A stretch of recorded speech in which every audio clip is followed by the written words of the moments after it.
കൂട്ടുകാരുടെയും ഒക്കെ പാദസ്പർശമേറ്റ ഒരു വലിയ മഹത്തരമായ മണ്ണാണ്. പണ്ഡിതന്മാർക്കിടയിൽ തന്നെ ഒരു പറച്ചിലുണ്ട്, തീർച്ചയായും നമ്മുടെ അഭിമാനം അങ്ങനെയാണ്. നമുക്ക് അഭിമാനകരമായ അസ്തിത്വമുണ്ടായത് നമ്മൾ ദീനുമായി എടുത്തപ്പോഴാണ്. അത് നമ്മൾ കൈവിടുമ്പോൾ തീർച്ചയായും അള്ളാഹുവിന്റെ ഭാഗത്തു നിന്നുള്ള സഹായം അള്ളാഹു പിൻവലിക്കും. അതൊരിക്കലും ഉണ്ടാവാതെ നമ്മുടെ നാടുകളിൽ അവന്റെ റഹ്മത്തും അവന്റെ കാരുണ്യവും അള്ളാഹുവിന്റെ സഹായവും എക്കാലവും ഈ സമൂഹത്തിന് അള്ളാഹു നൽകട്ടെ. അള്ളാഹു ഈ ഉമ്മത്തിനെ ഇസ്സത്തിലാക്കി തരട്ടെ. ആമീൻ യാ റബ്ബൽ ആലമീൻ എന്ന ആമുഖമായി ദുആ ചെയ്യുകയാണ്. ആഭാസങ്ങളിൽ നിന്ന് ഇസ്ലാമിക ആചാരങ്ങളിലേക്ക് എന്നതാണ് ഇവിടെ ചർച്ച ചെയ്യപ്പെടാൻ പോകുന്ന വിഷയം. ഏറെക്കുറെ കാസർഗോഡ് ജില്ലയിലെ വിവാഹങ്ങളുമായി ബന്ധപ്പെട്ട് വിവാഹ ചടങ്ങുകളിൽ, വിവാഹവേദികളിൽ, വിവാഹ വീടുകളിൽ ഒക്കെ നടക്കുന്ന ഒരു പിടി ഒഴിവാക്കേണ്ട, അനിവാര്യമായി മാറ്റി നിർത്തേണ്ട ചില ആഭാസങ്ങളുണ്ട് എന്ന് നമുക്കറിയാം. അത്തരം വിഷയങ്ങളെ സംബന്ധിച്ച് സൂചിപ്പിക്കേണ്ടതും പറയേണ്ടതുമൊക്കെ പണ്ഡിതന്മാരുടെ ദഅവത്ത് ചെയ്യുന്ന ആളുകളുടെ ബാധ്യതയാണ്. അതുകൊണ്ട് തന്നെ തിരുത്തലുകളാണ് നമുക്ക് ആവശ്യം. തിരുത്തപ്പെടേണ്ടത് തിരുത്തുക തന്നെ വേണം. മൻ റആ മിൻകും മുൻകറൻ ഫൽയുഗയ്യിറുഹു ബിയദിഹി. ആരെങ്കിലും ഒരു തിന്മ കണ്ടാൽ അവർ ശക്തി ഉപയോഗിച്ചുകൊണ്ട് തന്നെ ആ തിന്മയെ സ്റ്റോപ്പ് ചെയ്യിക്കണം, അവിടെ നിർത്തണം. വഇല്ലം യസ്തതി', അതിനൊരാൾക്ക് സാധ്യമല്ലെങ്കിൽ ഫബിലിസാനിഹി, നാവ് ഉപയോഗിച്ച് അതിനെ സംബന്ധിച്ച് പറയണം, അതിനെ എതിർക്കണം. വമല്ലം യസ്തതി', അതിനും സാധ്യമല്ലെങ്കിൽ ഫബിഖൽബിഹി, തിന്മയെ ഹൃദയം കൊണ്ട് വെറുക്കുകയെങ്കിലും വേണം. വദാലിക അദ്അഫുൽ ഈമാൻ, തിന്മയെ കൽബ് കൊണ്ട് വെറുത്തില്ലെങ്കിൽ അതിനപ്പുറത്ത് ഈമാനില്ലെന്നാണ്. ഈമാനിന്റെ ഏറ്റവും അവസാനത്തെ പടി തിന്മയെ കൽബ് കൊണ്ട് വെറുക്കലാണ്. ഒരു തിന്മ കാണുമ്പോൾ നമുക്ക് അതിനോട് വെറുപ്പ് തോന്നുന്നില്ലെങ്കിൽ നമ്മുടെ കൽബിൽ നിന്ന് ഈമാൻ അള്ളാഹു എടുത്തു കളഞ്ഞു എന്ന് പേടിക്കണം. അള്ളാഹു കാത്തുരക്ഷിക്കട്ടെ. ആമീൻ യാ റബ്ബൽ ആലമീൻ. അപ്പോ സ്വാഭാവികമായും അത്തരം ചില വിഷയങ്ങൾ ഇവിടെ ചർച്ച ചെയ്യപ്പെടാൻ പോവുകയാണ്. മക്കളുടെ മദ്യപാന ശീലത്തിനെതിരെയോ ഒക്കെ നമുക്ക് ശബ്ദിക്കേണ്ടി വന്നിട്ടുണ്ട്. അത് പറയും ചെയ്യും, ഇനി പറയാൻ തന്നെ തീരുമാനിച്ചിട്ടുണ്ട്. പക്ഷേ അത്തരം വിഷയങ്ങൾ പറയേണ്ടത് ദാഇകളുടെ, പ്രബോധകന്മാരുടെ ദൗത്യമാണ്. ആൾക്കാരുടെ കയ്യടി കിട്ടണമെങ്കിൽ ഇത് ചെയ്യാൻ പറ്റില്ല എന്ന് വരും. ചിലപ്പോ ആൾക്കാർ അത് സ്വീകരിച്ചില്ലെന്ന് വരും. പക്ഷേ നമ്മുടെ ലക്ഷ്യം അള്ളാഹുവാണ്. അത് അള്ളാഹു അങ്ങനെ തന്നെ ആക്കി തരട്ടെ. അള്ളാഹുവിന്റെ പ്രീതി ഉദ്ദേശിച്ചുകൊണ്ട് നമ്മൾ മുന്നിട്ട് ഇറങ്ങിക്കഴിഞ്ഞാൽ അതിൽ അള്ളാഹുവിന്റെ വിജയമുണ്ടാവും. അതുകൊണ്ട് ഏതെങ്കിലും ഒരു പ്രദേശത്തെയോ ഒരു നാടിനെയോ ഒരു ജില്ലയെയോ ഒരു നഗരത്തെയോ ആക്ഷേപിച്ചു എന്നൊന്നും ആരും ഇതിനെ സംബന്ധിച്ച് വിചാരിക്കരുത്. അങ്ങനെ അല്ല. അതുകൊണ്ട് തന്നെ നമ്മുടെ സമൂഹത്തിൽ ഇസ്ലാമികമായ സംസ്കാരവും ആചാരങ്ങളും നമുക്ക് അനിവാര്യമാണ്. അതിലേക്ക് നമുക്കൊന്ന് തിരിച്ചു നടക്കണം. അതിന് അല്ലാഹുവിന്റെ സഹായം നമുക്ക് വേണം. റമളാനിന്റെ പകലിലെ ഒരുപാട് വഅലുകളും റമളാനിന്റെ പകലിൽ കേട്ട ഓരോ ഹദീസും ഓരോ സംഭവങ്ങളും ഖുർആനിക ആയത്തുകളും ഒക്കെയാണ് ഒരുപാട് ആളുകളുടെ ജീവിതത്തിൽ വലിയ വലിയ മാറ്റങ്ങൾ ഉണ്ടായത്. ലോകത്തുടനീളം പണ്ഡിതന്മാർ, നമ്മുടെ ഇമാമുമാർ, ഖതീബുമാർ ജുമുഅക്ക് ശേഷവും അല്ലാതെയും പാതിരാ വഅലുകളിലും അല്ലാതെയും നിരന്തരം നടത്തുന്ന ഉപദേശങ്ങളാണ് നമ്മുടെ ഈ സമൂഹം അധപതനത്തിന്റെ മഹാഗർത്തത്തിലേക്ക് വീഴാതെ നമ്മുടെ ഉമ്മത്ത് ഇവിടെ രക്ഷപ്പെട്ടു പോകുന്നത്. അതുകൊണ്ട് തന്നെ ആലിമീങ്ങളെ, പണ്ഡിതന്മാരെ അവരുടെ നാവ് പിടിച്ചുകെട്ടാൻ, അല്ലെങ്കിൽ അവർ പറയേണ്ടത് പറയാതിരിപ്പിക്കാൻ ഒരിക്കലും ശ്രമമുണ്ടാവരുത്. അത് പൈശാചികമാണ്. ആലിമീങ്ങൾ പറയുന്നത് ദീനാണ്.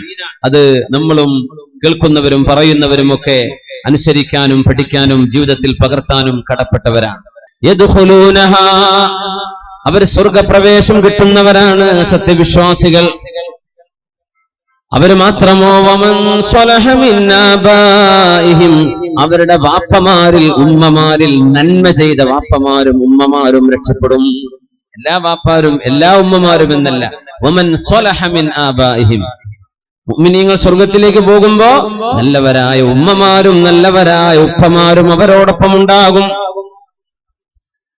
വഅസ്വാജിഹിം, അത് മാത്രമല്ല അവരുടെ ഇണകളും കൂടെയുണ്ട്. ഭർത്താക്കന്മാർ പോകുമ്പോൾ നന്മ ചെയ്ത ഭാര്യമാർ അവരുടെ കൂടെയുണ്ട്. നന്മ ചെയ്ത ഭാര്യമാർ സ്വർഗത്തിലേക്ക് പോകുമ്പോൾ നന്മ ചെയ്ത ഭർത്താക്കന്മാരും അവരുടെ കൂട്ടത്തിലുണ്ടാകും. നോക്കണം, ഒരാളെ കൊണ്ട് മറ്റൊരാളെ അല്ലാഹു രക്ഷപ്പെടുത്തുന്നു. വദുർരിയാതിഹിം, അവരുടെ മക്കളിൽ നിന്നും നന്മ ചെയ്തവരെ കൂടെ ഉണ്ടാകും. മക്കളിൽ നിന്ന് നന്മ ചെയ്തവരെ, കള്ളുകുടിയനായി പോയ മകനെ കുറിച്ചല്ല ഈ പറയുന്നത്. തോന്നിവാസം ചെയ്യുകയോ മയക്കുമരുന്നിന് അടിമപ്പെട്ട് ജീവിക്കുകയോ ചെയ്യുന്ന മാതാപിതാക്കളെ ചീത്ത വിളിച്ച് നടക്കുന്ന മക്കളെ കുറിച്ചല്ല. വമൻ സ്വലഹ, നന്മ ചെയ്ത മക്കള്, നന്മ ചെയ്ത മാതാപിതാക്കള്, നന്മ ചെയ്ത ഭാര്യ ഭർത്താവ്, ഇവരെല്ലാം ഇണകളുടെ കൂടെ, കുടുംബത്തിന്റെ കൂടെയുണ്ട്. വൽ മലായികതു യദ്ഖുലൂന അലൈഹിം മിൻ കുല്ലി ബാബ്, അല്ലാഹുവിന്റെ മാലാഖമാർ സ്വർഗത്തിന്റെ എല്ലാ കവാടങ്ങളിലൂടെയും വന്നിട്ട് അവരുടെ അരികത്തേക്ക് വന്നിട്ട് ഇങ്ങനെ പറയും, സലാമുൻ അലൈക്കും, സലാമുൻ അലൈക്കും ബിമാ സ്വബർതും, നിങ്ങൾ ക്ഷമിച്ചവരല്ലയോ, ഒരുപാട് ക്ഷമിച്ചില്ലേ, അതിന് അല്ലാഹു നിങ്ങൾക്ക് രക്ഷ നൽകിയിരിക്കുന്നു. സലാമുൻ അലൈക്കും ബിമാ സ്വബർതും. ഇവിടെ ഇനി പേടിക്കണ്ട കേട്ടോ, ഇവിടെ നിങ്ങൾക്ക് ആരെയും പേടിക്കണ്ട. ഇവിടെ നിങ്ങൾക്ക് ഇനി രോഗം വരുമോ, എനിക്കൊരു അസുഖം വരുമോ, പടച്ചോനെ എന്റെ മക്കൾക്ക് എന്തെങ്കിലും ആയി പോകുമോ, അതൊന്നും ഇനി പേടിക്കണ്ട, ഇനി പേടി വേണ്ട. സലാമുൻ അലൈക്കും, പീസ് ബി അപ്പോൺ യു, ഇത് നിങ്ങൾക്ക് സമാധാനമാണ്. അല്ലാഹുവിന്റെ മലക്കുകൾ ഗ്രീറ്റിംഗ്സ് ഓഫ് പീസ്, സമാധാനത്തിന്റെ ആശീർവാദങ്ങൾ കൊടുക്കും. എല്ലാ വാതിലിലൂടെയും അവരുടെ വീട്ടുവാതിൽക്കൽ വരുന്നു. സ്വർഗ കവാടങ്ങളിൽ പൊയ്ക്കോളൂ കേട്ടോ, സമാധാനമാണ്, കടന്നോളൂ കടന്നോളൂ കടന്നോളൂ. വീട്ടിലേക്ക് വന്ന് സലാമുൻ, സുഖല്ലേ, നിങ്ങൾക്ക് ഇവിടെ ഒരു വിഷമമില്ല കേട്ടോ.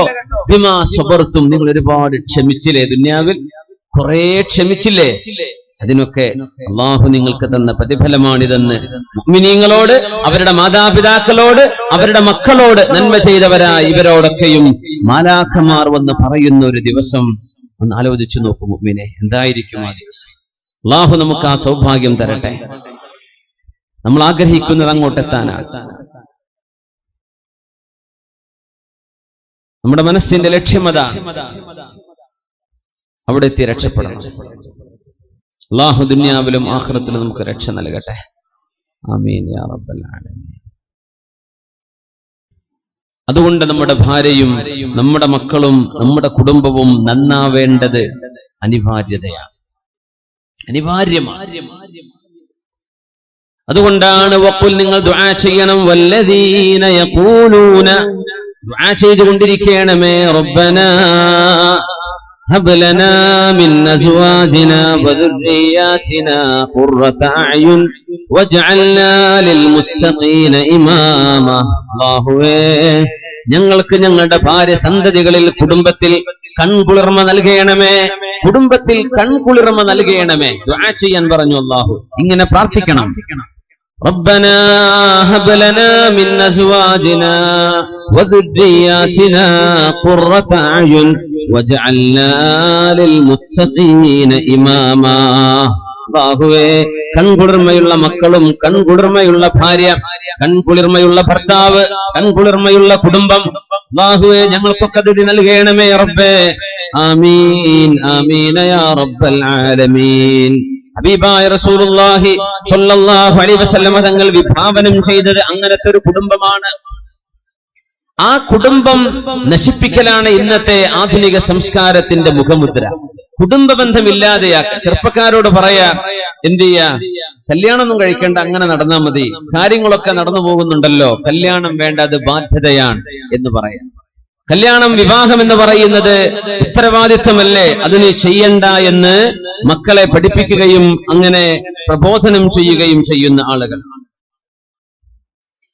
മഹാനായ അബ്ദുൽ മലിക് ബിൻ ഖരീബ് റളിയല്ലാഹു അൻഹു, അദ്ദേഹം ഒരു സംഭവം പറയുന്നുണ്ട്. ഒരു പെണ്ണിനോട് അദ്ദേഹത്തിന്റെ മനസ്സിലൊരു ഒരു ആഗ്രഹം തോന്നി, അവളെ കല്യാണം കഴിക്കണമെന്ന് പറഞ്ഞപ്പോ ആ പെണ്ണ് ഇങ്ങോട്ട് പറഞ്ഞു, കല്യാണം വേണ്ട, പക്ഷെ നമുക്കൊരു ഫ്രണ്ട്ഷിപ്പ് ആവാം എന്നൊക്കെ. അങ്ങനെയാണ് ഡേറ്റിംഗ് എന്ന് ഇംഗ്ലീഷുകാരൻ പറയുന്ന ഒരു സംഭവം നമ്മുടെ നാടുകളിലൊക്കെ അതിവിദൂരമല്ലാത്ത ഭാവിയിൽ നമ്മുടെ ആൺകുട്ടികളും പെൺകുട്ടികളും ഒക്കെ 18 വയസ്സ് പ്രായമായി കഴിഞ്ഞാൽ കണ്ടവന്റെ കൂടെ, കണ്ടവളുടെ കൂടെ ഒരുപാട് കാലം താമസിച്ച് മക്കളുണ്ടായി കഴിഞ്ഞതിന്റെ ശേഷം പിന്നെ ആലോചിക്കും കല്യാണം കഴിക്കണോ വേണ്ടേ. അങ്ങനത്തെ സംസ്കാരമാണ് ഇവിടെ പാശ്ചാത്യന്മാർ പ്രചരിപ്പിച്ചുകൊണ്ടിരിക്കുന്നത്. അത് നമ്മുടെ നാട്ടിലൊന്നും വരില്ല എന്നാരറിഞ്ഞു. ഇന്റർനെറ്റിന്റെ ആ ഒരു യുഗം നമ്മുടെ ജീവിതത്തിലേക്ക് വരുത്തിയ മാറ്റങ്ങൾ, ഫിത്നകൾ നമ്മുടെ മുമ്പിലേക്ക്, കൺമുമ്പിലേക്ക്, കൊച്ചു സ്ക്രീനിലേക്ക്, നമ്മുടെ മൊബൈൽ ഫോണിലേക്ക് ഫിത്നകൾ നമ്മുടെ കൺമുമ്പിൽ വന്നു. ഹൃദയങ്ങൾക്ക് മുമ്പിൽ ഫിത്നകൾ പ്രദർശിപ്പിക്കപ്പെടും എന്ന് റസൂലുള്ളാഹി സ്വല്ലല്ലാഹു അലൈഹി വസല്ലം. തുഅറദുൽ ഫിതൻ അലൽ ഖുലൂബ്. നമ്മുടെ സിനിമകൾ, കലാകാരന്മാർ കലയുടെ പേരിൽ ലൈസൻസ് കൊടുത്ത് എന്താഭാസങ്ങളും അഭിനയിപ്പിച്ച് നടീനടന്മാരെ കൊണ്ട് വലിയൊരു മെസ്സേജ് സമൂഹത്തിന് കൊടുക്കുന്നത് വിവാഹബന്ധം തകർക്കുകയും ഫ്രണ്ട്ഷിപ്പ് ആവാം, അതാരോടുമാവാം എന്ന ഒരുതരം ലിബറലിസമാണ്. ഈ ഒരു ലിബറൽ സംസ്കാരം മുസ്ലിമിനെ സംബന്ധിച്ചിടത്തോളം അപകടമാണ്. മതമില്ലാത്തവരോടല്ല നമ്മൾ സംസാരിക്കുന്നത്, യുക്തിവാദികളോടല്ല നമ്മൾ സംസാരിക്കുന്നത്. ലാ ഇലാഹ ഇല്ലല്ലാഹ് മുഹമ്മദുർ റസൂലുള്ളാഹ് എന്ന് വിശ്വസിക്കുന്ന മുഅ്മിനീങ്ങളോടാണ്. അവരെ സംബന്ധിച്ചിടത്തോളം ഇത് അപകടമാണ്. അവർക്ക് ഇത് അപകടമാണ്. നാളെ പരലോകം നഷ്ടപ്പെടാൻ കാരണമാണ്, എല്ലാവർക്കും നഷ്ടപ്പെടാൻ കാരണമാണ്. പക്ഷേ മുഅ്മിനീങ്ങളോട് പറയേണ്ടത് നമ്മുടെ ബാധ്യതയാണ്. അബ്ദുൽ മലിക് ബിൻ ഖരീബ് അദ്ദേഹം അനുഭവം പറയാൻ, ആ പെണ്ണിനോട് കല്യാണം കഴിക്കട്ടെ എന്ന് ചോദിച്ചപ്പോ അവള് പറഞ്ഞു, കല്യാണം വേണ്ട, നമുക്കൊരു ഫ്രണ്ട്ഷിപ്പ് ആവാം. അദ്ദേഹം പറഞ്ഞു വേണ്ട എങ്കിൽ വേണ്ട എന്ന് പറഞ്ഞു. അങ്ങനെയൊക്കെ ഒന്ന് തുറന്ന് പറയാനുള്ള ആർജവം നമ്മുടെ ചെറുപ്പക്കാർക്കൊക്കെ അല്ലാഹു നൽകട്ടെ. ആമീൻ യാ റബ്ബൽ ആലമീൻ. അങ്ങനെ പിന്നെ അവളുടെ മനസ്സിൽ ഒരു ആഗ്രഹം തോന്നി, ഈ ചെറുപ്പക്കാരൻ തിരക്കേടില്ലല്ലോ, അവനെ ഒരു പുതിയാപ്പിളയായി ഒരു ഭർത്താവായി ജീവിതത്തിലേക്ക് സ്വീകരിക്കാമെന്ന് അവൾക്ക് തോന്നി. പിന്നീട് അങ്ങനെ അവൾ ചോദിച്ചു, കല്യാണം കഴിക്കല്ലേ, ഞാനതിന് റെഡിയാണ്. അദ്ദേഹം പറഞ്ഞു, ലാ വല്ലാഹ് ലാ ഹാജത ലീ ബിമൻ ദഅഉതുഹാ ഇലാ തഅത്തില്ലാഹ് വദഅത്നി ഇലാ മഅസിയതിഹി. ഞാൻ ഏതൊരു പെണ്ണിനെ അല്ലാഹുവിനെ അനുസരിക്കാൻ വിളിച്ചുവോ ആ നേരത്തെ എനിക്ക് ഉത്തരം നൽകാതെ അല്ലാഹുവിനെ അനുസരിക്കാൻ വേണ്ടി പറഞ്ഞ് നിക്കാഹിലൂടെ ഒരു കുടുംബ ബന്ധം ആവശ്യപ്പെട്ടപ്പോൾ അത് വേണ്ടെന്ന് പറയുകയും വ്യഭിചാരമാകാമെന്ന് സമ്മതിക്കുകയും ചെയ്ത ഒരു പെണ്ണ് വദഅത്നി ഇലാ മഅസിയതിഹി, അല്ലാഹുവിനെ തിന്മ ചെയ്യാൻ എന്നെ വിളിക്കുകയും ചെയ്ത, നന്മയിലേക്ക് വിളിച്ചപ്പോൾ ഇല്ലെന്ന് പറയുകയും തിന്മ ചെയ്യാൻ എന്നെ വിളിക്കുകയും ചെയ്ത ഒരു പെണ്ണിനെ എന്റെ ജീവിതത്തിൽ എനിക്ക് ഭാര്യയായി വേണ്ട എന്ന് തീരുമാനിച്ച ഒരു മഹാന്റെ ചരിത്രമാണ് മഹാനായ അബ്ദുൽ മലിക് ഇബ്നു റഖീബ് റളിയല്ലാഹു അൻഹു പഠിപ്പിക്കുന്നത്. ലാ ഹാജത ലീ ഫീഹാ, എനിക്കത് വേണ്ട, ഹലാൽ ഉണ്ടെങ്കിൽ മതി, ഹലാലാണെങ്കിൽ മതി, അള്ളാഹു അനുവദിക്കുന്ന ബന്ധങ്ങൾ മതി. ആ രീതിയിലേക്ക് നമ്മുടെ ചിന്തകൾ കൊണ്ടുപോവാൻ ഈ കാലഘട്ടത്തിൽ പ്രയാസമുണ്ട്. നമ്മുടെ യുവാക്കളോട്, ചെറുപ്പക്കാരോട് പറയട്ടെ, അള്ളാഹുവിന്റെ ഹബീബ് ചെറുപ്പക്കാരെ സംബന്ധിച്ച് പറഞ്ഞത്, ഉസീകും ബിശ്ശബാബി ഖൈറാ, എന്റെ യുവാക്കളോട് നിങ്ങൾ നന്നായി പെരുമാറണമേ, യുവാക്കളോട് നന്നായി പെരുമാറണമേ. ഹബീബായ തങ്ങളുടെ ഹദീസാണത് സല്ലല്ലാഹു അലൈഹി വസല്ലം. فإنهم أرق أفئدة بعثت بالحنيفية السمحة فحالفني الشباب وخالفني الشيوخ എന്ന് ഷഫീഉനാ റസൂലുള്ളാഹ് തങ്ങൾ പറയുമായിരുന്നു, ഊസീകും ബിശ്ശബാബി ഖൈറാ, എന്റെ യുവാക്കളോട് നിങ്ങൾ നന്നായി പെരുമാറണമേ, യുവാക്കളോട് നല്ല നിലക്ക് പെരുമാറണം. അവർ ഹൃദയം ലോലമായവരാണ്, മൃദുല ഹൃദയമുള്ളവരാണ്. എന്ത് പറഞ്ഞാലും അങ്ങ് വിശ്വസിച്ചേക്കും, അങ്ങ് ഇറങ്ങി പുറപ്പെട്ടേക്കും. ആര് പറഞ്ഞാലും അവരെ വഞ്ചിക്കാൻ കഴിയും. പെട്ടെന്നങ്ങ് പ്രണയത്തിലായി പോകും. 2 ദിവസം കൊണ്ട് കാമുകനായി ഭ്രാന്തി പിടിച്ച് ശരീരം മെലിഞ്ഞുണങ്ങി. ഇങ്ങനെയൊക്കെ ആവാൻ അവരുടെ ഹൃദയം ലോലമാണ്. അള്ളാഹു എന്നെ നേരായ ഋജുവായ ഇസ്ലാമുമായി പറഞ്ഞയച്ചപ്പോൾ ചെറുപ്പക്കാരാണ് എന്റെ കൂടെ വന്നത്. പ്രായമുള്ള ആളുകളൊക്കെ എനിക്കെതിരായിരുന്നു. അതുകൊണ്ട് എന്റെ കൂടെ നിന്ന ചെറുപ്പക്കാർക്ക് തെറ്റുപറ്റുമ്പോൾ നിങ്ങൾ അവർക്ക് നല്ല നിലക്ക് പറഞ്ഞു കൊടുക്കണമേ. യുവാക്കളോട് നിങ്ങൾ നന്മ ചെയ്യണമേ, അവർക്ക് നല്ല നിലയിൽ പറഞ്ഞു കൊടുക്കണമേ എന്ന അഷ്റഫുൽ ഖൽഖിന്റെ ഹദീസിൽ നിന്നാണ് നമ്മൾ ആരംഭിക്കുന്നത്. നല്ല നിലക്കുള്ള സാരോപദേശം, ആക്ഷേപം, കുറ്റപ്പെടുത്തലുകളല്ല. ഉപദേശം, സാരോപദേശം. നന്മ ചെയ്യാൻ പരസ്പരം ഉപദേശിക്കണമേ, ക്ഷമിക്കാൻ പരസ്പരം ഉപദേശിക്കണമേ. അള്ളാഹുവിൽ വിശ്വസിക്കുകയും സൽക്കർമ്മങ്ങൾ അനുഷ്ഠിക്കുകയും നന്മ ചെയ്യാൻ പരസ്പരം പറയുകയും ക്ഷമിക്കാൻ ഉപദേശിക്കുകയും ചെയ്യുന്ന ആളുകൾക്ക് നാളെ അള്ളാഹുവിന്റെ മുമ്പിൽ വിജയിക്കാൻ കഴിയും. ബാക്കിയുള്ള മുഴുവൻ ആളുകളും പരാജയത്തിലല്ലോ. വൽ അസ്രി ഇന്നൽ ഇൻസാന ലഫീ ഖുസ്ർ. അതുകൊണ്ട് മനുഷ്യ സമൂഹത്തിന് പരാജയമെന്ന് അള്ളാഹു പറയുകയും 4 കർമ്മങ്ങൾ ചെയ്യുന്നവർക്കൊഴികെ അവരിൽ ഒന്ന് വതവാസൗ ബിൽ ഹഖ്, ഹഖ് പരസ്പരം ഉപദേശിക്കുകയും വതവാസൗ ബിസ്സബ്ർ, സബ്ർ പരസ്പരം ഉപദേശിക്കുകയും ചെയ്യുന്നവരത്രേ. അല്ലാഹു ആ വിഭാഗത്തിൽ നമ്മെ പെടുത്തി തരട്ടെ. ആമീൻ യാ റബ്ബൽ ആലമീൻ. ഒരു കുടുംബത്തിലേക്ക് ഒരു കുടുംബിനി കയറി വരുമ്പോ ആ വീടിന്റെ ഉള്ളിൽ ഒരു കുടുംബിനിയായി, ഒരു അംഗമായി ഒരു പെണ്ണ് കല്യാണം കഴിഞ്ഞ് കടന്നു വന്ന അന്നു മുതൽ മരണത്തോടുകൂടെ ജീവിച്ച് പിരിയാൻ പോകുന്ന ആളുകളുണ്ടാകും. അല്ലാഹുവിന്റെ ഖളാ ഉണ്ടെങ്കിൽ അവര് തന്നെയായിരിക്കും നാളെ സ്വർഗലോകത്തും ഭാര്യമാർ. ചിലർക്ക് അങ്ങനെയല്ല, ജീവിതത്തിലേക്ക് ഇണയായി കയറി വന്നു, പക്ഷേ കുറച്ചു നാൾ നീണ്ടു നിന്നു, പിന്നെ അവർക്ക് പിരിയേണ്ടി വന്നു. അതിൽ അല്ലാഹു അവർക്ക് നന്മ വെച്ചിട്ടുണ്ടാകും. ചില ആളുകൾ പ്രത്യക്ഷത്തിൽ കണ്ടാൽ ഒരു യോജിപ്പും തോന്നില്ല. പ്രത്യക്ഷത്തിൽ കണ്ടാൽ ഒരു യോജിപ്പും തോന്നില്ല. നല്ല അതിസുന്ദരിയായ ഒരു പെണ്ണ് തീരെ സൗന്ദര്യമില്ലാത്ത ഒരാളെ കല്യാണം കഴിച്ചപ്പോ അവർ രണ്ടുപേരും കുറച്ചു കാലം കഴിഞ്ഞപ്പോ അങ്ങനെ ചോദിക്കുകയാണ്, അല്ല, ഈ നല്ല ഗ്ലാമറൊക്കെ ഉള്ള ഭംഗിയുള്ള ഒരു പുതിയാപ്പിളെ എനിക്ക് കിട്ടുമായിരുന്നിരിക്കെ നിങ്ങളെ എനിക്ക് അള്ളാഹു ഇണയാക്കി തന്നതിന്റെ അത്ഭുതം എനിക്ക് മാറിയിട്ടില്ല. പെണ്ണ് അങ്ങോട്ട് പറയാണ്. അത് പറയാനൊരു കാരണം അയാൾ പറഞ്ഞു, പെണ്ണെ, അള്ളാഹു തൗഫീഖ് ചെയ്യുകയാണെങ്കിൽ ഇനി സ്വർഗലോകത്ത് നീ തന്നെ മതി എനിക്ക് എന്ന് പറഞ്ഞപ്പോ അവള് ചോദിച്ചതാ, എന്റെ അത്ഭുതം അതല്ല, ഞാനിപ്പോ എങ്ങനെ നിങ്ങളുടെ കയ്യിൽ പെട്ടത്, നിങ്ങൾ എങ്ങനെ എന്റെ ഭർത്താവായി വന്നു? നമ്മൾ രണ്ടുപേരും കണ്ടിട്ട് ഒരു യോജിപ്പില്ലല്ലോ, ഒരു ഭംഗിയില്ല. അങ്ങനെ ഇരുന്നപ്പോ അദ്ദേഹം പറഞ്ഞു, ആ പെണ്ണ് പറഞ്ഞു, അതെ, എനിക്ക് മനസ്സിലായി, നിങ്ങൾ ജീവിതത്തിൽ ഒരു അന്യ പെണ്ണിനെ കണ്ണുയർത്തി നോക്കാത്തൊരു മനുഷ്യനാണ്. ഏതെങ്കിലും ഒരു പെണ്ണിന്റെ സൗന്ദര്യം കാണുമ്പോൾ അതിന് വീഴാത്ത ആളാണ്. നിങ്ങൾ ആരെയും കണ്ണുകൊണ്ട് വ്യഭിചരിക്കാത്ത ആളാണ്. അതൊരു വലിയ വിഷയമാണ്. ഉലമാ പറയും, ഇൽമു പഠിപ്പിക്കുന്ന പണ്ഡിതന്മാർ പോലും പ്രായപൂർത്തിയെത്തിയ പെണ്ണുങ്ങളുടെ കൂടെ ഒറ്റയ്ക്കൊരു റൂമിലിരിക്കാൻ പാടില്ല, ഹറാമാണെന്നാണ്. ഖുർആൻ പഠിപ്പിക്കാനോ മദ്രസ ക്ലാസ് എടുക്കാനോ എന്തോ ആവട്ടെ, ഒരു പ്രായപൂർത്തിയെത്തിയ പെൺകുട്ടിയും ഒരു ഉസ്താദും ഒറ്റയ്ക്ക് റൂമിലിരിക്കൽ ഹറാമാണ്. എന്നിട്ട് പറഞ്ഞു, ഒരു പക്ഷേ ഒന്നും നടന്നില്ലെന്ന് വന്നേക്കാം, പക്ഷേ വ്യഭിചാരത്തിന്റെ ഒരു നോട്ടം ഒരു പക്ഷേ ഒരു മുഅ്മിനായ മനുഷ്യന്റെ കണ്ണിൽ നിന്നും പോയേക്കും. വ്യഭിചാരത്തിന്റെ ഒരു നോട്ടം, ഒന്നും ചെയ്തില്ല, ഒരു ഹറാമിനെ പറ്റിയും ആലോചിക്കുന്നില്ല, പക്ഷേ ഒരു സ്ത്രീ സൗന്ദര്യം ആസ്വദിച്ചുകൊണ്ടുള്ള ഒരു നോട്ടം കണ്ണുകൊണ്ട് ചെയ്യുന്ന വ്യഭിചാരമാണ്. അത് തടഞ്ഞു നിർത്താൻ മനുഷ്യന് പ്രയാസമാണ്. അതുകൊണ്ടാണ് മാ ഖലാ റജുലുൻ ബിംറഅത്തിൻ ഇല്ലാ കാന ശൈത്വാനു സാലിസഹുമാ. ഒരു അന്യ പെണ്ണിന്റെ കൂടെ ഒരു അന്യ പുരുഷൻ ഒറ്റക്കൊരു സ്ഥലത്തായി കഴിഞ്ഞാൽ നമ്മൾ ചെറുപ്പക്കാരെ കുറ്റം പറയുകയല്ല, അവര് മോശക്കാരെന്ന് പറയുകയല്ല, നമ്മുടെ മക്കള് മോശമായതുകൊണ്ടല്ല.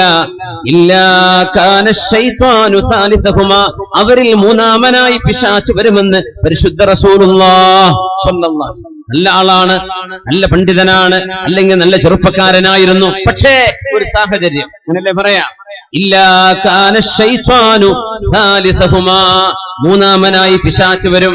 അപ്പൊ ഈ പെണ്ണ് പറയാൻ, എന്റെ അത്ഭുതം, നിങ്ങൾ അള്ളാഹുവിനെ കണ്ണുകൊണ്ട് വഞ്ചിക്കാതിരുന്നപ്പോൾ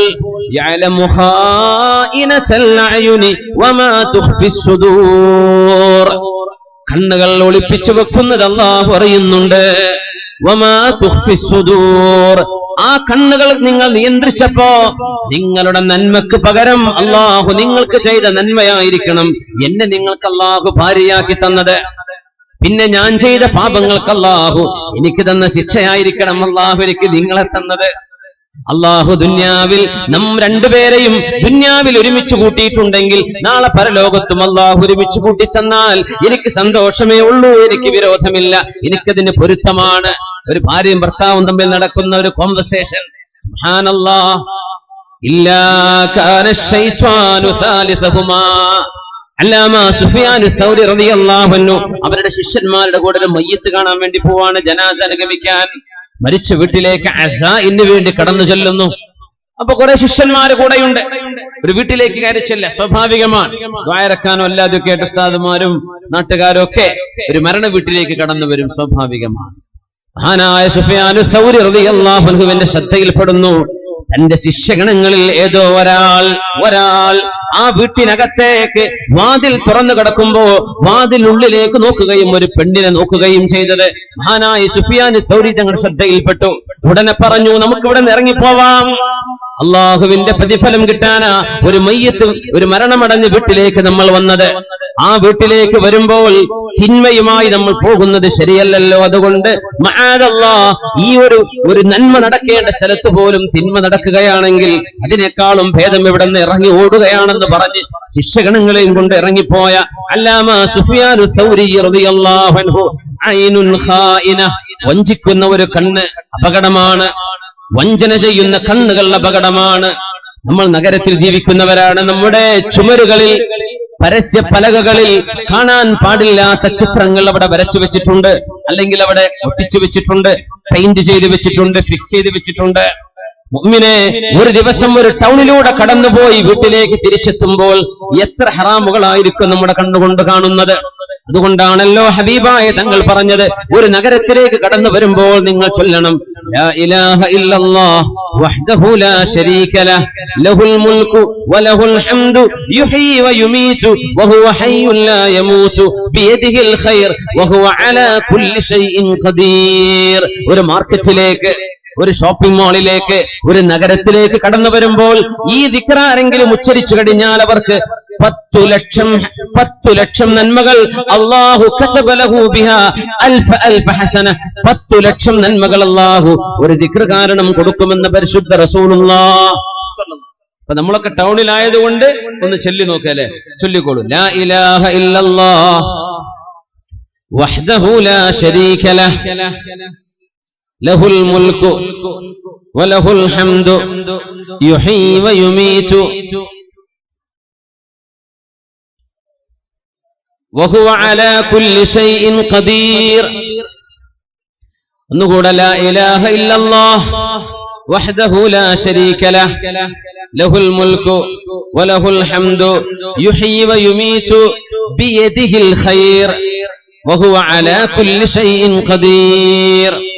لا إله إلا الله وحده لا شريك له له الملك وله الحمد يحيي ويميت وهو حي لا يموت بيده الخير وهو على كل شيء قدير. 3 തട്ടുകളായിട്ട് ദിക്ർ കിടക്കുന്നു. ഒന്ന് മിനിമം, കുറച്ചു കൂടുതൽ, കുറെ കൂടുതൽ. بيده يحيي ويميت وهو حي لا يموت بيده الخير وهو على كل شيء قدير. റമളാൻ അല്ലെങ്കിൽ തന്നെ 10 ലക്ഷമാണ് കൂലി. 10 ലക്ഷം. റമളാൻ ആണെങ്കിൽ എത്രയായിരിക്കും? ഒരൊറ്റ ദിക്ർ 10 ലക്ഷം. ലോട്ടറി അടിക്കാന്നൊക്കെ പറയില്ലേ, ഇങ്ങനെ അള്ളാഹു നൽകുന്ന മഹത്തായ അള്ളാഹുവിന്റെ ബമ്പർ ഓഫറാണിത്. ഒരൊറ്റ ദിക്ർ. നഗരത്തിലേക്ക് കയറുമ്പോ, എന്തുകൊണ്ട് നഗരത്തിലേക്ക് കയറുമ്പോ മനുഷ്യന്റെ കണ്ണ് ചെയ്യുന്ന ഏറ്റവും വലിയ തിന്മകൾ നഗരത്തിലാണ് നടക്കുന്നത്. ഒരു സെയിൽസ്മാൻ ഷോപ്പിൽ സാധനം വിൽക്കുന്ന സമയത്ത് ഒരു കസ്റ്റമറോട് സംസാരിച്ചു കൊണ്ടിരിക്കുമ്പോൾ അനാവശ്യമായ ഏതെങ്കിലും ഒരു തമാശ ഒരു അന്യ പെണ്ണിനോട് പറയേണ്ടി വരുമ്പോ, അവൻ പറയുമ്പോ നോക്കാൻ പാടില്ലാത്തിടത്തേക്ക് അവന്റെ കണ്ണുകൾ നിയന്ത്രിക്കാതെ ആരുടെയോ ഭാര്യമാരോട്, ആരുടെയോ പെങ്ങന്മാരോട്, ഏതോ നല്ല മക്കളുടെ ഉമ്മയോട് ദുഷിച്ച കണ്ണിന്റെ നോട്ടം ഒരു ഷോപ്പുടമയോ അവിടെ നിൽക്കുന്ന സെയിൽസ്മാൻമാരോ നോക്കുന്ന നേരം എത്ര വലിയ ഹറാമുകളാണ്. തകാദു സമാവാതു വൽ അർളു അൻ യതഫത്തർന മിൻ. ഗുരുതരമായ തെറ്റുകൾ നടക്കുന്ന സാഹചര്യങ്ങൾ ഇവിടെയുണ്ട്. ഹബീബായ തങ്ങളുടെ മുമ്പിൽ വന്ന് പറഞ്ഞുവല്ലോ, യാ റസൂലല്ലാഹ്, അല്ലാഹുവിന്റെ നബിയെ, ഞാനൊരു ഷോപ്പുടമയായിരുന്നു. ധാരക്കയിൽ മുന്തിയത് വേണമെന്ന് പറഞ്ഞ് ഒരു പെണ്ണ് കടന്നു വന്നപ്പോ അതിസൗന്ദര്യമുള്ള ആ പെണ്ണിനെ അകത്തേക്ക് വിളിച്ചിട്ട് ഞാൻ പറഞ്ഞു, ഏറ്റവും മുന്തിയത് അകത്തുണ്ടെന്ന് പറഞ്ഞ് നുണ പറഞ്ഞു നബിയെ, നുണ പറഞ്ഞു നബിയെ, ഞാൻ നുണ പറഞ്ഞു. ആ പെണ്ണിനെ ഞാൻ ചുംബിക്കുകയുണ്ടായി.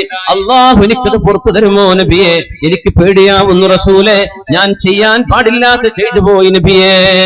റസൂലുള്ളാഹി സ്വല്ലല്ലാഹു അലൈഹി വസല്ലം തങ്ങൾ പറയുകയാണ്, ഇന്നൽ ഹസനാതി യുദ്ഹിബിനസ് സയ്യിആത്, ഇന്നൽ ഹസനാതി യുദ്ഹിബിനസ് സയ്യിആത്. തിന്മകളെ മായ്ച്ചു കളയാൻ നിങ്ങൾ ഒരുപാട് നന്മ ചെയ്യണമേ, ഒരുപാട് നന്മ ചെയ്യണം. നിങ്ങൾ ഒരുപാട് നന്മ ചെയ്തെങ്കിലേ തിന്മകൾ മായ്ക്കപ്പെടുകയുള്ളൂ. അതുപോലെയുള്ള തിന്മകൾ നടക്കുന്നത് അങ്ങാടികളിലാണ്, ടൗണുകളിലാണ്, നമ്മുടെ ഷോപ്പിംഗ് മാളുകളിലാണ്. കോളേജിൽ നിന്ന് വിട്ടുവരുന്ന കുട്ടികൾ, സ്കൂളിൽ നിന്ന് വിട്ടുവരുന്ന പ്ലസ് ടു കഴിഞ്ഞ വിദ്യാർത്ഥിനികൾ ഷോപ്പിംഗ് മാളിലൂടെ എന്തിനാണ് ഒന്നിനല്ല, വെറുതെ നടക്കുക. എയർ കണ്ടീഷൻ ചെയ്ത ഒരു ബിൽഡിംഗ് അല്ലയോ, വെറുതെ അങ്ങ് നടക്കാം. ആ ഒരു നടത്തത്തിലൂടെ എത്ര കണ്ണുകളാണ് അവിടെ വ്യഭിചരിച്ചുകൊണ്ടിരിക്കുന്നത്, എത്രയേറെ കാതുകളാണ് വ്യഭിചാരത്തിന്റെ കഥകൾ കേട്ടുകൊണ്ടിരിക്കുന്നത്, എത്ര നാവുകളാണ് വ്യഭിചാരം പറഞ്ഞുകൊണ്ടിരിക്കുന്നത്. അള്ളാഹുവിന് ഇഷ്ടമല്ല. അതുകൊണ്ടാണ് അള്ളാഹുവിന്റെ ഭൂമിയിലെ ഏറ്റവും അള്ളാഹുവിന് വെറുപ്പുള്ള ഇടം അങ്ങാടികളും ടൗണുകളുമാണെന്ന് പരിശുദ്ധ റസൂലുള്ളാഹി സ്വല്ലല്ലാഹു അലൈഹി വസല്ലം. കണ്ണുകളെ നിയന്ത്രിക്കുന്നവർക്ക് അള്ളാഹു നൽകുന്ന പ്രതിഫലം സ്വാലിഹത്തായ ഒരു ഭാര്യയാണ്, അള്ളാഹു ഇഷ്ടപ്പെടുന്ന ഒരു ഭാര്യയാണ്. അള്ളാഹു ഇഷ്ടപ്പെടുന്ന ഒരു ഭാര്യ, കണ്ണുകളെ നിയന്ത്രിക്കുന്നവർക്ക് അള്ളാഹു നൽകും ആ സൗഭാഗ്യം. അള്ളാഹു നമ്മുടെ ചെറുപ്പക്കാർക്ക് അത് നൽകട്ടെ. വിവാഹം കഴിഞ്ഞവർക്കും അള്ളാഹു കഴിഞ്ഞു പോയതൊക്കെ പുറത്തു കൊടുത്ത് അള്ളാഹു നമുക്കും ആ സൗഭാഗ്യം തരട്ടെ. മൂന്ന് വിഭാഗം ആളുകൾ, മൂന്ന് കാര്യങ്ങൾ ആരെങ്കിലും അനുഷ്ഠിച്ചു കഴിഞ്ഞാൽ അള്ളാഹുവിൽ കൂലി പ്രതീക്ഷിച്ചുകൊണ്ടും അള്ളാഹു പ്രതിഫലം നൽകുമെന്ന് പ്രതീക്ഷിച്ചുകൊണ്ടും മൂന്ന് കാര്യം ആരെങ്കിലും ചെയ്താൽ ആ മനുഷ്യനെ സഹായിക്കൽ അള്ളാഹുവിന്റെ ബാധ്യതയാണ്. എന്താണ്?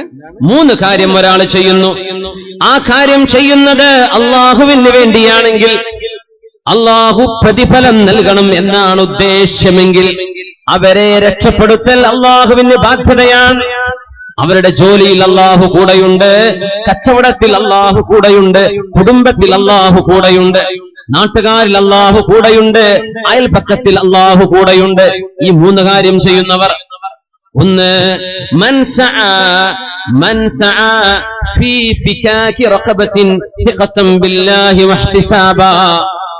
അടിമകൾ ഉണ്ടായിരുന്ന ഒരു കാലമുണ്ടായിരുന്നു. ഇവിടുന്ന് 150 വർഷങ്ങൾക്ക് മുമ്പ് അടിമ സമ്പ്രദായം ലോകത്ത് നിന്ന് പാടെ ഇല്ലാതെയാക്കപ്പെട്ടു എന്ന് നമ്മുടെ ഉലമാ പ്രഖ്യാപിച്ചു കഴിഞ്ഞു. 150 കൊല്ലം മുമ്പേ അടിമ സമ്പ്രദായമില്ല. പക്ഷേ അതുണ്ടായിരുന്ന ഒരു കാലം. അടിമത്തത്തിൽ നിന്ന് മോചനം ലഭിക്കാൻ ആരെങ്കിലും ഒരു അടിമയെ സഹായിച്ചാൽ അവരെ സഹായിക്കൽ അല്ലാഹുവിന്റെ ബാധ്യതയാണ്. ആ അനുഭവം നമുക്കിനി കിട്ടാൻ പ്രയാസമാണ്.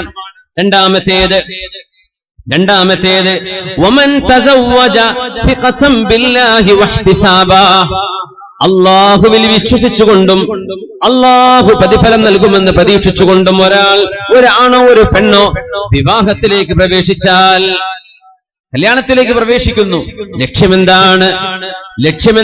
ഫിഖതൻ ബില്ലാഹ്, അല്ലാഹുവേ നീ ഇത് പൂർത്തിയാക്കി തരുമല്ല റബ്ബേ, നീ എന്നെ സഹായിക്കുമല്ല റബ്ബേ. ഇന്ന് സിഖത്തുണ്ട്, പക്ഷേ ബില്ലാഹി അല്ല. പെണ്ണിന്റെ വാപ്പാന്റെ സമ്പത്തിൽ പ്രതീക്ഷിച്ചുകൊണ്ട് അതിൽ വലിയ നല്ല സമാധാനമാണ്. എന്തായാലും നമ്മുടെ അമ്മോഷങ്ങൾക്ക് കൈവിടൂലല്ലോ.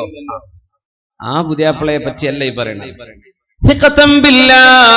അല്ലാഹുവേ നീ എനിക്ക് പൂർത്തിയാക്കി തരുമല്ലോ എന്ന് പ്രതീക്ഷിച്ചുകൊണ്ട്, മറ്റൊന്നും ലക്ഷ്യമല്ലാതെ വഹ്തിസാബൻ, അല്ലാഹു പ്രതിഫലം നൽകണമെന്നും പ്രതീക്ഷിച്ചുകൊണ്ട് ആരെങ്കിലും വിവാഹം ചെയ്താൽ കാന ഹഖ്ഖൻ അലല്ലാഹി അൻ യുഈനഹ, അവരെ സഹായിക്കൽ അല്ലാഹുവിന്റെ ബാധ്യതയാണ്. വയുബാരിക് വഅൻ യുബാരിക ലഹു, അല്ലാഹു അയാൾക്ക് ബറക്കത്ത് ചെയ്യലും റബ്ബിന്റെ മേൽ ബാധ്യതയാവും അത്രേ. നബി തങ്ങൾ പറയാണ് സല്ലല്ലാഹു അലൈഹി വസല്ലം, ബറക്കത്തും ജീവിതത്തിൽ ഉണ്ടാകും, റബ്ബിന്റെ സഹായം ഇങ്ങനെ വന്നുകൊണ്ടിരിക്കും. കുടുങ്ങിയെന്ന് വിചാരിക്കും, പക്ഷെ അല്ലാഹു രക്ഷപ്പെടുത്തും. കല്യാണം കഴിച്ച നേരത്തെ നിയ്യത്ത്, ഇനിയിപ്പോ രണ്ടാമത് ടയർ മാറ്റിടാൻ വയ്യ. ആ സമയത്ത് എന്തായിരുന്നു? ഇനി കല്യാണം കഴിക്കാൻ പോകുന്നവരൊക്കെ ഒന്ന് ഓർത്തു വെക്ക ഈ ഹദീസ്. അങ്ങനെ ആലോചിക്കും, പൊന്നാര റബ്ബേ, ഇതൊക്കെ കുറച്ച് മുമ്പ് അറിഞ്ഞിരുന്നെങ്കിൽ എന്റെ നിയ്യത്തൊക്കെ ഒന്ന് മാറ്റായിരുന്നല്ലോ. പോയ ബസ്സിന് കൈയാണിച്ചിട്ട് കാര്യമില്ലല്ലോ. അപ്പൊ ഇനി ഇവിടുന്ന് അങ്ങോട്ട് എന്ത് ചെയ്യാ? നിയ്യത്തൊക്കെ നന്നാക്ക. കല്യാണം കഴിക്കാൻ പോകുന്ന ചെറുപ്പക്കാര്, ഞാൻ പേരൊന്നും പറയില്ല, നല്ല നല്ല ചെറുപ്പക്കാരോടെ ഇരിക്കുന്നുണ്ട്. അള്ളാഹു എല്ലാവർക്കും യോജിച്ച ഇണകൾ അള്ളാഹു നൽകി അനുഗ്രഹിക്കട്ടെ. ആമീൻ യാ റബ്ബൽ ആലമീൻ. പെണ്ണുങ്ങളും നല്ല നിയ്യത്ത് ചെയ്യാൻ. എന്ത്? എന്റെ കണ്ണ് സൂക്ഷിക്കാനും എന്റെ ദീൻ പൂർത്തിയാവാനും. തുലുസൈ ദീനിഹി എന്നല്ലേ പറയാ. ദീനിന്റെ 2/3 ഭാഗം പൂർത്തിയായി കഴിഞ്ഞു കല്യാണം കഴിയുമ്പോഴേക്കും. ആ കല്യാണം നമ്മൾ ആഭാസാക്കി മാറ്റിയെടുത്ത് അവിടെയാണ് നമ്മുടെ സങ്കടം. സുബ്ഹാനല്ലാഹ്. തുലുസൈ ദീനിഹി من تزوج بامرأة فقد أحرز ثلثي دينه فليتق الله في الثلث الباقي. നിക്കാഹിന്റെ സദസ്സുകളിൽ നമ്മുടെ ഖതീബുമാർ ചൊല്ലുന്ന ഖുതുബയിൽ കാണാമല്ലോ, ഇത് നമ്മൾ കേൾക്കാറുണ്ടല്ലോ.